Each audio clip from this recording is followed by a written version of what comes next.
We like Scorton. A couple of years ago we arrived in the village on our push bikes just as the heavens opened, early enough in the morning for the residents to still be sound asleep, oblivious to our predicament. Fortunately, the Priory's owner noticed us and let us in. We were treated to 2 hot mugs of coffee and an equal number of toasted tea cakes. Now that's what we call hospitality. In other places, such as Yorkshire, they'd have probably had us arrested for loitering. Scorton is almost perfect. We have the proviso almost, simply because the M6 tears across its rear like some inconsiderate chainsaw. The motorway isn't visually intrusive. The casual visitor wouldn't even know it was there unless they took the bridge to Nicky Nook, but it's difficult to muffle traffic. Perhaps we should have said Scorton is perfect if you're deaf. Despite having a Saxon name, according to etymologists it means the farm next to the ravine, which seriously calls into question the science of etymology. Scorton wasn't mentioned in the Domesday Book. Bits of it have been around since Tudor times, but mostly it's a Victorian invention. Here's what John Marius Wilson's Imperial Gazetteer had to say in 1870. It has a station on the railway, a post office under Garstang, a Wesleyan chapel of 1842, a Roman Catholic chapel of 1862, a British school, and a large cotton factory. The cotton factory's gone now, as has the station. Scorton's become the haunt of bikers these days, both petrol and pedal-powered, the latter of which are operated by octogenarians in sprayed-on spandex, which doesn't leave much to the imagination. Fortunately, there weren't any about when we took our footage. The Priory itself, according to the owners, and we've no particular reason to doubt them, dates back to 1650. Over the centuries it's been a blacksmith's, a boys' school, and a country inn. Legend dictates that even Cromwell's men stayed here. To be fair, the same could be said of every pub and restaurant in Lancashire, even the ones built in the 1960s. It's even served as a Catholic chapel during its history, the stone cross and ball above the door being evidence of this, apparently. Other than the corner shop that sells ice creams, the only real landmark in Scorton is the barn. We're not entirely sure what the barn's supposed to be. It's very popular, whatever it is. There's a tractor outside, generally garlanded with flowers, along with an old water pump. Inside is the obligatory cafe and mass-produced handicraft items for sale. It's not exactly a garden centre, but it feels as though it ought to be. Opposite the barn, on the summit of the hill, sits St. Peter's Church.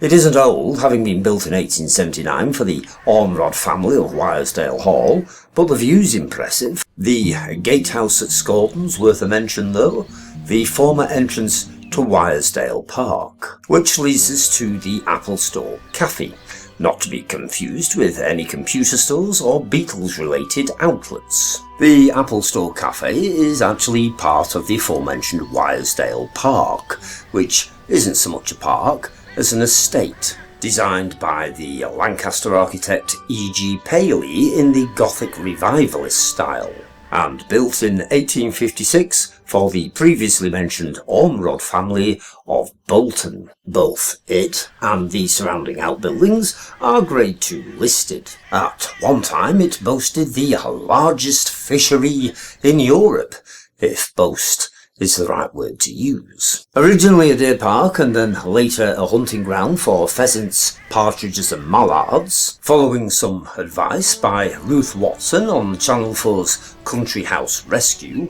Wyesdale Park was converted into a boutique glamping ground.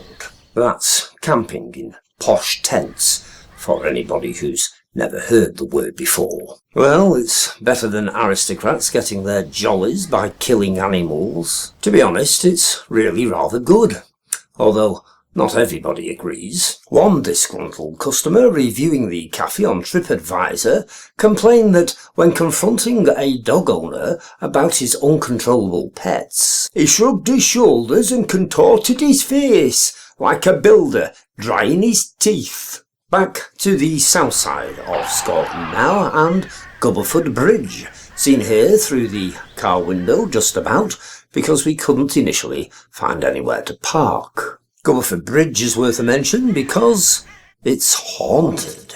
During the Civil War, one of Cromwell's troops, Peter Hallelujah Broughton, was leaning on the parapet of the bridge when he saw his wife approaching.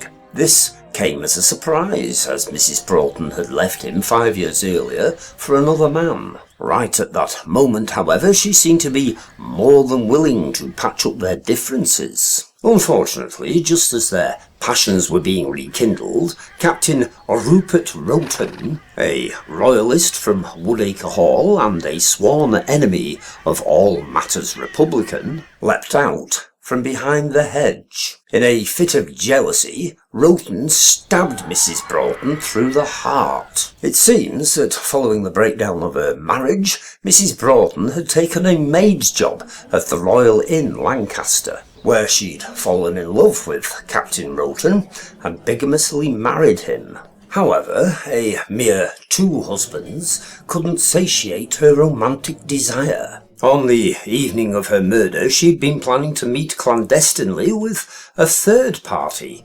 Captain Lord Alban. Whether Alban showed up or not, history doesn't record.